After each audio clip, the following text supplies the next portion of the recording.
Hello everybody, thank you very much for joining me. I have been asked a question, the same question 2 or 3 times in the last couple of weeks, so I thought that deserves a proper video on the subject. And that being, Paul, I see you use Oswalds and you seem to be a fan kind of thing. I've been thinking about buying a custom shop. Do you think I should buy an Oswald? And people may be finding it difficult to make a decision because it is a big purchase. So I'm going to try and do what I can to shed some light on what I think, and I'm not going to be overly complimentary to Nick. Nick doesn't even know this video is being made, so I'm going to be completely honest, as I like to do, and I'll say some things that aren't maybe as good as a custom shop about Nick, and then I'll things that I do think Nick is better at. Well, we get into it then. Let me kick off as usual with my wee bit of self-indulgence. So I'm going to play a 3.5 whatever minute thing on the Jazzmaster, the Oswald Jazzmaster, and then we'll get into the vid. Thanks for bearing with me and my self-indulgence.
Okay, I hope you enjoyed that.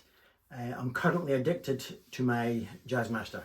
Not because it's an Oswald Jazzmaster per se, I'm addicted to it. I knew I wanted it. Remember, I sold my Gibson 335 for it, and it could have gone horribly wrong, but I'm currently addicted to that Jazzmaster. It's the first guitar I reached for, and I've got so many guitars, wonderful guitars to catch up with. I've got a beautiful Gretsch up there that needs some attention, but I just love it. Anyway, I hope I'm qualified to talk on this subject, because as you know, I have a penchant for expensive custom shop guitars. So here's my Fender custom shop Telecaster. I used to have a Fender custom shop Stratocaster, which I'll put up a picture now of me playing my Strat. And of course I have my Oswalds, so I've got my Oswald Stratocaster, Oswald Stratocaster, hardtail of course, and my Oswald Jazzmaster, as you've just seen. So let me start off with the spoiler alert, really. I would say Nick Oswald, in my eyes, is at pretty much the same level as Fender's custom shop, but some pluses or minuses either way. So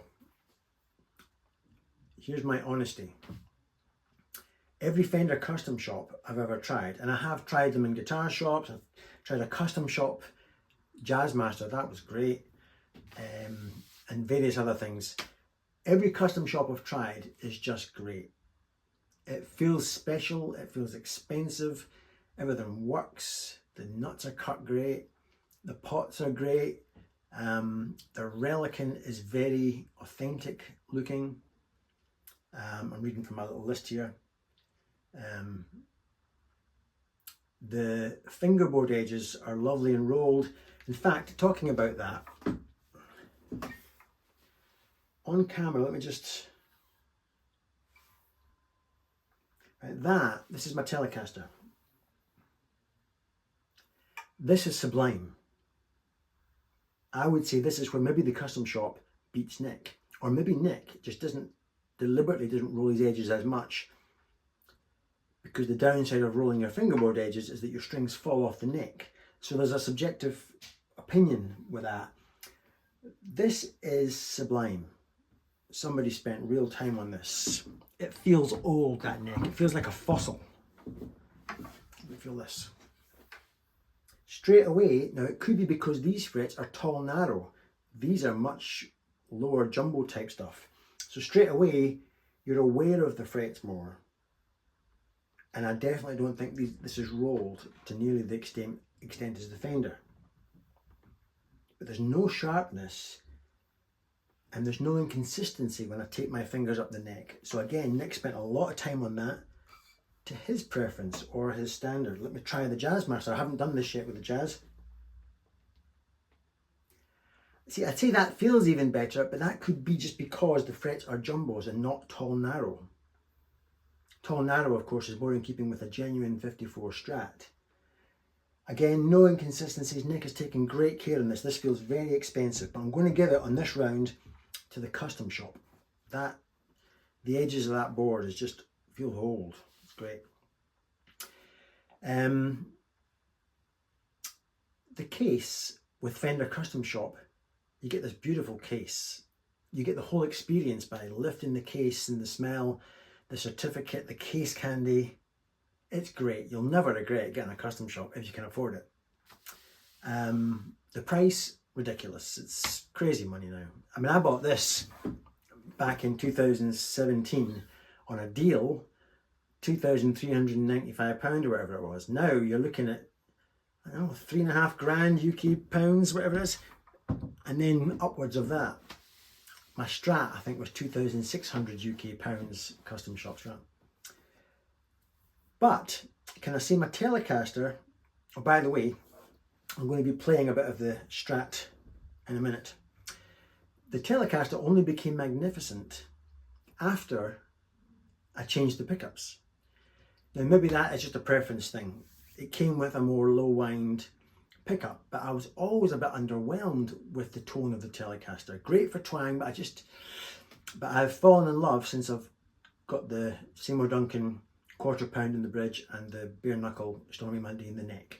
So to me, I knew that guitar could give more in terms of its tone. I knew it was never going to be sold because I knew something was great in it. I've made it great, in my opinion. What else do I want to say about it? Oh yeah, and the Stratocaster, the Fender Custom Shop Strat. Nothing wrong with that guitar, but it just never really set me on fire, and I sold it. So there you go.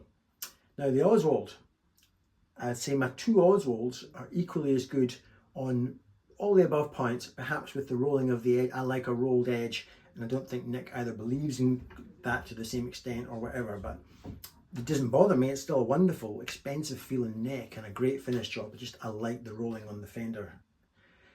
So my Oswald's just as good on most of these points that I've just mentioned. Bone nuts, wonderful. When I got the Jazzmaster, I was aware of that edge there and maybe that edge there when I was playing down here. I thought, oh, that's slightly, I'm aware of that. It's not sharp, but I'm aware of it.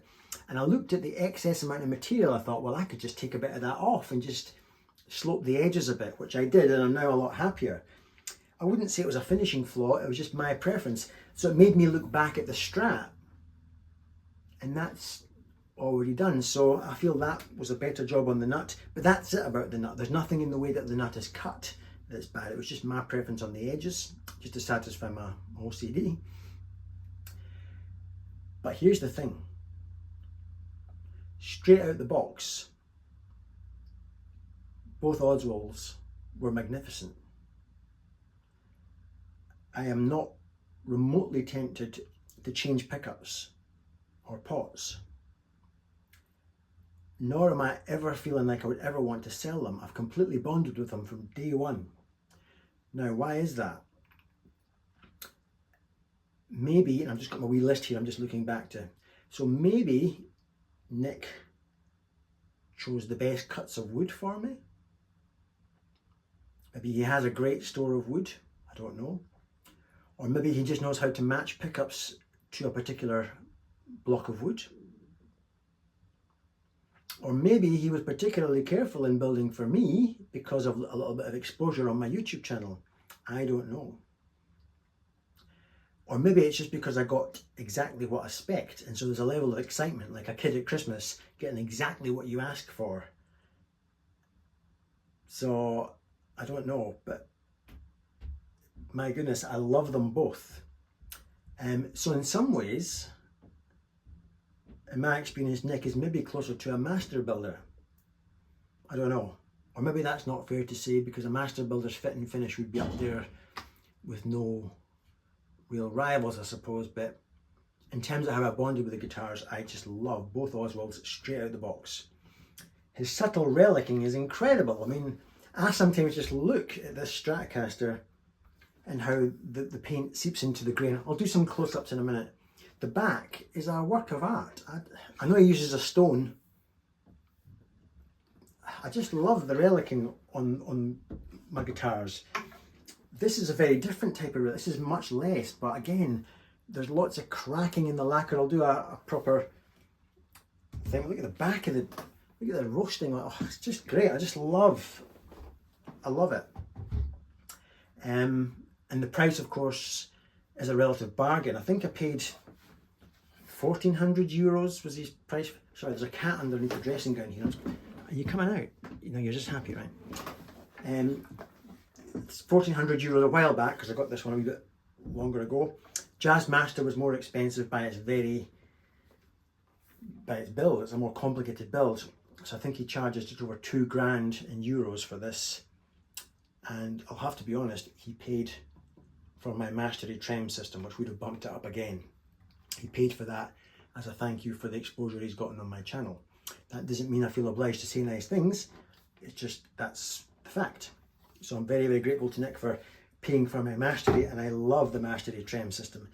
As you probably know, mastery is one of the 2 or 3 bridge systems and trem systems that you can consider upgrading to, and it really is great.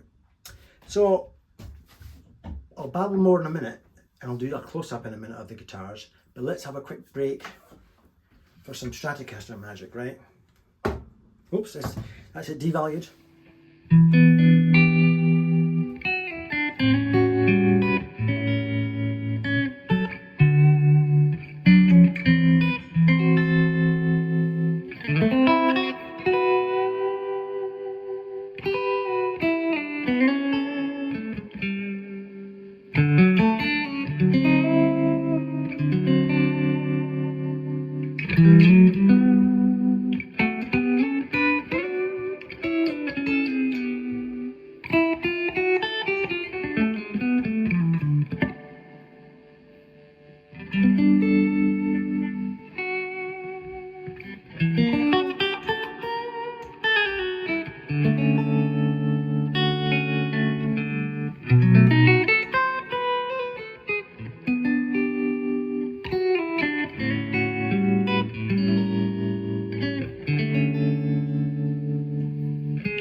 See, it has got a tremolo watch.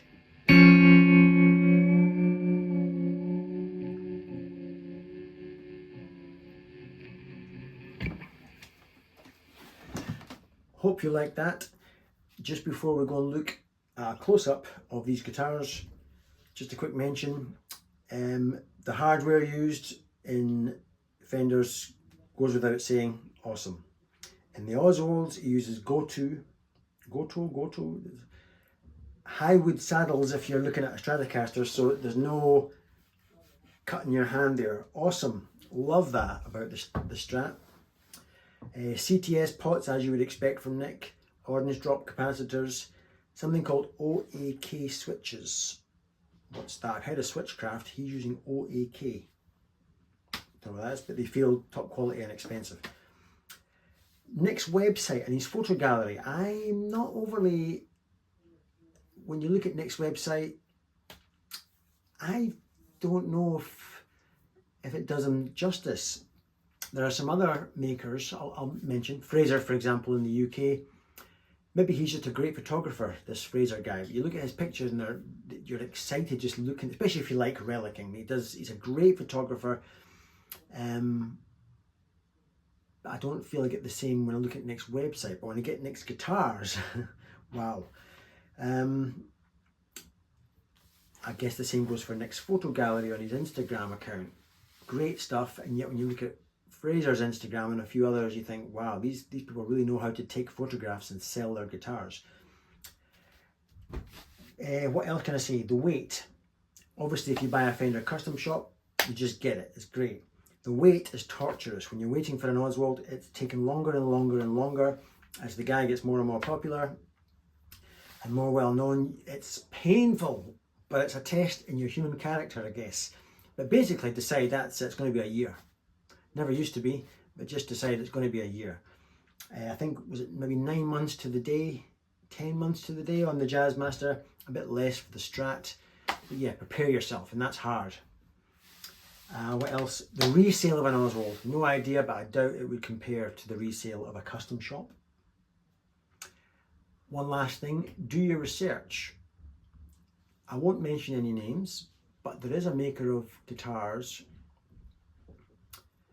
in America, and initially looks great, but when you dig deeper, it sounds like a bit of a minefield. I've heard terrible reports about non-delivery and taking horrific nightmares. I won't say any names. So it's worth researching all you can about whoever it is you get to build you a guitar.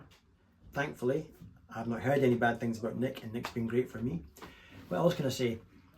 Nick keeping you informed of the journey? No, not really to the extent that maybe you would think you would want, because Nick's too bloody busy.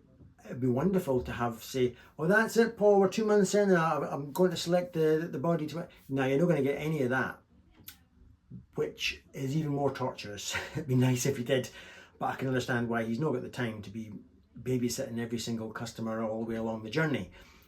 So just know that just leave him alone. Let him get his head down and let him get on with his skills that he's great at, and just be patient. And then of course you do get an email finally, and when you do, Paul, your guitar is just about ready, just doing the final touches to your Relican. How heavy do you want to go? And he gives you a photograph, and it's just a wonderful feeling at that point. Right, let's have a quick camera scan of all guitars, just in case you're interested in that minutiae of detail. So let's do the Telecaster first, or maybe we should do Chandler. Are you right, pal? You right? There we go. Yeah, what do you think, Chandler? Chandler thinks it's all rubbish. You should go Squire. Squire all the way, according to Chandler. He says you're paying too much money for a bag of shit. Right. It's a quick scan. I won't spend very long on this. By the way, the pick guard is not custom shop. That's a cheap plastic one, because we had to get, the tech had to get one with a big hole. I love the ghosting on the frets. That's when they have this sort of extra dark colour each side of the fret to simulate that age. Just gorge. Beautiful nut. Isn't that a beautiful, beautiful nut? If we turn it over, what do you reckon, Chandler? He's not so sure. Yeah, this guitar is awesome. I cannot say, oops Christ, any more about it. It's just a gorgeous thing. Let's now look, Mr. Stratocaster. Yeah, look at that. To me, that's stunning. If you hate relics, of course, fast forward. High wood. No roughness there whatsoever. Great. Expensive feeling switches. I like that. To me, that is amazing. I think that's even more authentic than the Fender. Beautiful nut. In the back, oh, look at that. All that lacquer seeping into the wood. Oh. Again, if you don't like relics, you're going to hate this. You're going to think I'm completely mad. Yeah, see, I love that. I'm a sucker for all that. And now, the Jazzer. Awesome. There's the beautiful mastery. It really is a work of art, that trem system. It's great. Look at that, all that aging. I find that really authentic. Again, cracking and oh. Some of you are going to hate this, aren't you? Lovely dark bit of rosewood, Indian rosewood apparently. And that's the nut that, to me, the edges I had to take a little. I could probably still take a bit more off there and the other side, but that's really my only thing. This, of course, is wearing flat wounds. And then if I can just tip this over, I won't let it lie on its face because of the trem system. Look at that neck, that roasting. I really like. It's like caramel. Stunning. Right, I'm done. I hope you enjoyed that, and I hope that answered questions that a few of you had. And good luck with all your decision making. If you are deciding between a custom build from Oswald and a custom shop, you won't regret either. If you've got £5 grand, go for it. Go for the custom shop, wonderful. But you're not sacrificing anything by going Nick's route. Have a lovely day, and I'll see you on the next vid. Bye for now.